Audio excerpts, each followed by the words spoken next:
What's up YouTube, this is Collect Pokemon and welcome back to another video. So in today's video, I want to talk about the current Pokemon card market situation. So over the past few weeks, I've been on holiday, but at the same time, I've been watching a lot of YouTube videos, I've been following on Discords, and I've been doom scrolling on Instagram. And all I see is market crash, market retrace, all these type of words. And that got me thinking, what's the reason? So I dug deeper, and most reasons that people offer to me is that, collectors are getting tired, people are not willing to pay that much for Pokemon booster boxes anymore. Or things are like Pokemon are reprinting enough, so, allocation numbers are up, these sort of arguments. But in the Asia side of things, when I see Pokemon boxes like this one, Inferno X, but in the Japanese version, still skyrocketing, price still climbing up, I don't see the Pokemon card market crashing. But rather, I would narrow it down. It is the US Pokemon card market that is crashing. So you need to understand that Pokemon is an international IP, and basically there are a lot of fans and there's a lot of people collecting, trading, investing Pokemon card all over the world. And I have to say that, a majority of them, even the ones that are watching my video, are actually from the US. And so it is normal to centralize or to be more egocentric or US-centric in all the arguments. A lot of YouTubers you watch, are from the US. So what they tell you is true because it's true as to what they see. It is the market is crashing. But, from an outsider perspective, what I'm seeing is that the US market is crashing. And does it have an effect on the overall market? Yes, it does, because US is a big portion of the market. So when the US market crashes, it does cascade into other sides of the market. For example, you can see the McDonald Pikachu, or even these boxes that are getting reprinted, resealed, or whatever. Those are having effect, and we are also seeing effect on certain PSA cards, these sort of stuff. But other types of cards, such as the ones we see on like ponchos, these sort of stuff, they are very, very stable. So I actually don't think that the entire Pokemon card market is crashing, but it is heavily affected by the US market. Now, the question is why? Why is the US Pokemon card market crashing? And, I'm going to go all Brian here, and I don't mean by Brian from Family Guy, I meant Brian from PokeNE. And a couple of months ago, he actually made a video talking about how Pokemon is tied with politics and how tariff can affect them. And there wasn't a lot of follow-up. And to be very honest with you, people kind of absorb the tariff into the daily spending kind of thing. So let me recap the idea of tariff. So I think as of August, the end of August, what the US did was that they deleted the idea of the minimized tax or the minimized tax. So back then, anything that is marked under $800 from many other countries, like Japan, for example, could be shipped into the US without paying any sort of tax. Now, the problem is that a lot of these Pokemon products are more than $800. So back then, when tariff was imposed initially, a lot of the Japanese sellers told the US buyer that, hey, we could, send you different shipments, and each one of them are just $800, so you don't have to pay tariff. But that's gone. They are paying full amount because they have to pay tariff. Doesn't matter whether it's $800 or even $100, they have to pay the amount. And the Japanese Post also stopped posting to the US, and therefore, a lot of things can't get into US except for FedEx, DHL, or UPS, these sort of stuff.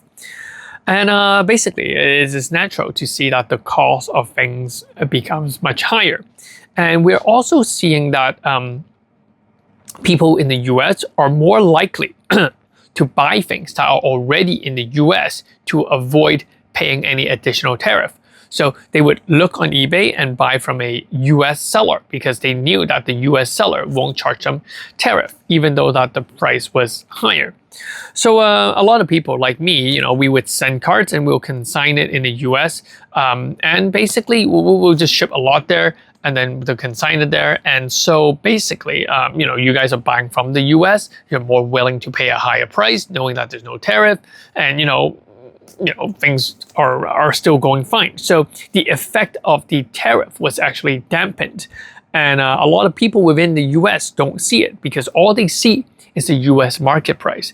And that's why we see a sudden jump in the August to September price. It's actually an adjustment of the market towards the idea of a tariff. So that's exactly what's happening.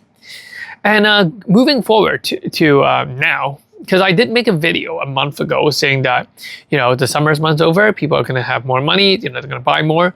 Yes, that was the case at that time of the video. And what I did not account for was the US government to shut down again. It's when I say again, it's because I have experienced this before, not because I'm in the US, but it benefits me that, the US government was shutting down back then. During Trump's first administration, there was a US government shutdown. Someone reached out to me and said, hey, like Pokemon, I have a card that I want to sell. And I don't really want to let go of that card, but because, the government is not paying me, and I need to pay for the bills, and he's a civil servant, therefore he needs to sell his cards. And basically it was a staff Charizard, Evolution staff Charizard, graded at PSA 10, signed by Arita. And the what do you call it? The autograph is graded at PSA 9. And I got it for $3,000 US. So it was quite a good steal. A PSA staff Evolution, PSA 10 staff Evolution Charizard. So pre-release one, right? So he told me that he didn't really want to let go of the card, and he told me to take good care of it. And if you're watching this video, I'm still taking good care of your cards. It's still in my collection, and I have no plans of selling it. So it's still with me. Yeah, and that's when I realized that, there's a lot of people that depend on the government. And then I dug deeper. It's not because that they're just civil servant, but, just normal, regular people who are trying to fly from one place to another. They can't get to it. Business owners that needs to do business and they need to fly from one place to another. Stuff that gets imported, gets delayed, these sort of stuff. Food stamps, all these kind of things, cascade, student loans, people have to prepare for the worst. And when they prepare for the worst, the least of the concern is going to be Pokemon cards. Not these guys, but the English Pokemon cards. And to be very honest, that's why the demand has dropped significantly. It's because people don't have money, or people don't want to spend money on Pokemon cards anymore, knowing that it's going to be more difficult to sell Pokemon card because of the government shutdown. Try shipping USPS with the shutdown. I'm pretty sure they're pretty slow at this point. Try going to different card show. People are just not willing to spend money, and people are just gonna at this wait and see moment. And depending on how long this lasts, it's going to be interesting because there is going to be new opportunities. If this lasts any longer, some people who over leverage themselves have to sell off a lot of the collections. Card stores that have over leveraged on pre-orders, they have to sell off some of their older stocks. And so we're going to see a lot of people start dumping out cards. The current retrace, we're not seeing a larger volume out in the market. It's because people are just not buying. And that's why the price is retracing a little bit, because no one's buying at a high price. So those that are already selling, they want to sell it at a lower price. But from what I see is that there's still not a large amount of cards flooding the market.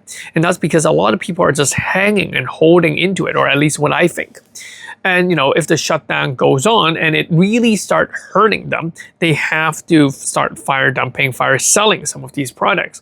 And I think that's when, the big crash in the US market of Pokemon card is going to happen. Will it recover? Pretty sure it will. And, I'm pretty sure that, the moment that the government starts paying up again, these sort of stuff, things will slowly come back as it leads up to the 30th anniversary. But at this time, I think that the uncertainty is pretty much what when the U.S. governments open up, and basically that's that's that. And I know that it's gonna have a cascading effect on different areas of the market. Yeah, and not a lot of people are talking about this. A lot of people are just, so focused on Pokemon cards that they're not really looking at the wider pictures of things. And from my perspective, I think that there is definitely going to be huge opportunity in upcoming sets. To be very honest, I actually don't like the new set that is coming in Japan on November. I think the Dream EX. I haven't seen all the cards yet, but so far, I'll share my thoughts later on when I see more cards. But yeah, I think that the Japanese card market will still do very strong. Asian market, especially things like Singapore, these sort of stuff where these Asian countries have money and they play with English Pokemon card, they're just gonna suck up all these products because they have the money too. And so I don't think that the market is gonna drop like right back down, but definitely there is gonna be a retrace, and I will be looking closely as to when the dump and fire sale starts, if the shutdown continue. So that's my thought, and hope that everyone in the US is hanging in there. If you are to sell your Pokemon cards because you need to fund other important things in life because you're not getting a fair treatment, you're not getting paid, I would really siphon off. I would sell the slabs first before selling the sealed products, because I think that the slabs are the most volatile, and if the slabs are currently still at a high price, you might sell those first, and then the sealed products definitely is going to drop, but then in the long run it does hold a very strong value, so I'll hold on to certain booster boxes, other auxiliary sealed products, collection boxes, those sort of stuff I might sell. So these sort of stuff. So yeah, that's that. Good luck, and let me know in the comment section what you guys think. And I know that it sucks, but hey, the Pokemon card market will recover, and you guys will too. All right, peace. This is Collect Pokemon. Bye bye.